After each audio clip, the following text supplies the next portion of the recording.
কালিয়াচক চৌরঙ্গীর দীর্ঘদিনের যানজট কমাতে বড় উদ্যোগ ট্রাফিক পুলিশের। রাস্তার ধারে অবৈধভাবে বাইক ও চার চাকা পার্কিং এর কারণে প্রতিদিন তীব্র যানজটের সৃষ্টি হচ্ছিল। এর জেরে বিশেষ অভিযান চালায় ট্রাফিক পুলিশ। মাইকিং করে সতর্ক করার পাশাপাশি অবৈধভাবে পার্কিং করা গাড়ি টো করে নিয়ে যাওয়া হয় এবং জরিমানাও করা হয়। পুলিশের কড়া বার্তা, এখন থেকে কালিয়াচক চৌরঙ্গী এলাকায় রাস্তার ধারে কোনো গাড়ি পার্কিং করা যাবে না। নিয়ম ভাঙলে ফাইনের মুখে পড়তে হবে। সাধারণ মানুষের আশা, এই উদ্যোগে কালিয়াচকের যানজট অনেকটাই কমবে।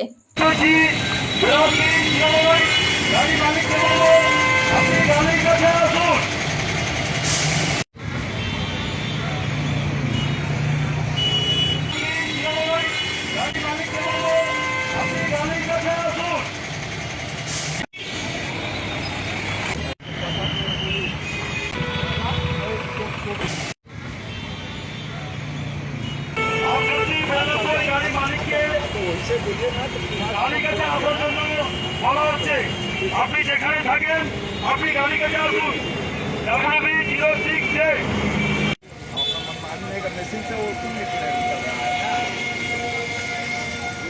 हम देखिए वैन लेकर घूमे तो उठाए तो उठा लेते तो गाड़ी आपको वहीं पर मिलता। না না মাইক করা হয়েছে, মাইক করা হয়েছে। মালদার থেকে গাড়ি নিয়ে আসা যায়, মালদার থেকে যায় গাড়ি নিয়ে আসা, মালদার থেকে যায় গাড়ি। এখানে গাড়ি আমি দিব না, মালদায় আমি দিব না গাড়ি, মালদায় দিব, মালদায় দিব না। যা আবার কোর্ট থেকে গাড়ি নেবেন, ওগুলো ছেড়ে দেন। আপনি কোর্ট থেকে গাড়ি নেবেন, ফুটপাথ আপনাদের জন্য ন্যাশনাল হাই রোড। না না অসম্ভব। আইনের যা শোনেন, আইনের যা আছে ওই সেটা আমি প্রয়োগ করবো। আইন যা আছে আমি সেটা প্রয়োগ করবো। দেখেন আপনার সাথে আমার ব্যক্তিগত কিছু আছে, আমি আপনাকে আমি আপনার কাছে আইনটা মানতে হবে।